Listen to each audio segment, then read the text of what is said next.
Hey, this is George with the St. James Band, and this is my Hip Spotlight.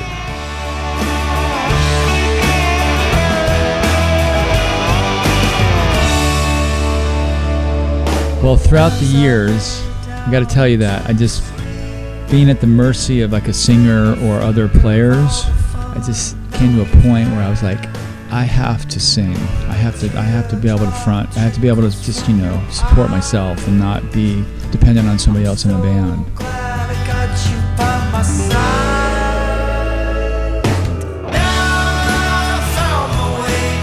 Usually my writing goes like this. I'll come up with a riff, and then I'll come up with a melody line that goes over the riff.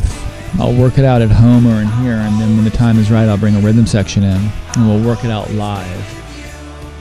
It started with that slide lick. I was just at home sitting on my couch playing that lick, figured out the chords that the melody would weave through the chord pattern. The moment that happened, it felt really good. I knew I was onto something when that came together. I've had so many guitars, like when we're touring and traveling, I'm always like getting up early in the morning and looking around trying to find stuff.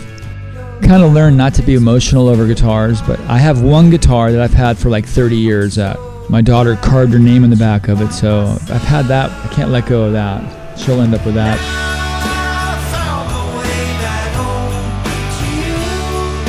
I come from like a spiritual background, so it was like kind of like a dual meaning of like you could find your way back home, like finding your purpose in life and coming back to God or higher power or whatever you want to call it. So it kind of means that. And also, if you're with somebody that you've been with and like it's a special relationship, now that you found your way back, you'll promise that you'll always be with them.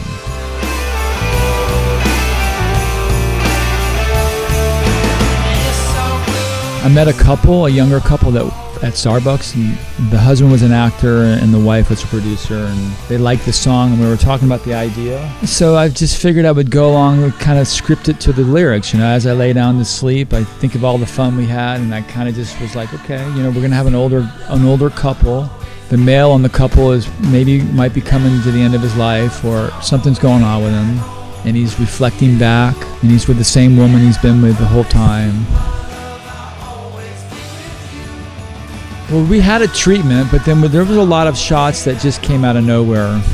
And that, like the shot on the beach with the little kid, and that just kind of ended up there. And it just kind of came together. It was divinely guided in a sense. Then we wound up in this church, and like this church got donated to us. Yeah, it's just this little church on like 6th Street. Like I've been in Santa Monica for years, and I didn't even know it was there. There was some struggles filming that video. Some of the shots or whatever, but at the end of the day, I'm pleased with that video. It came out good.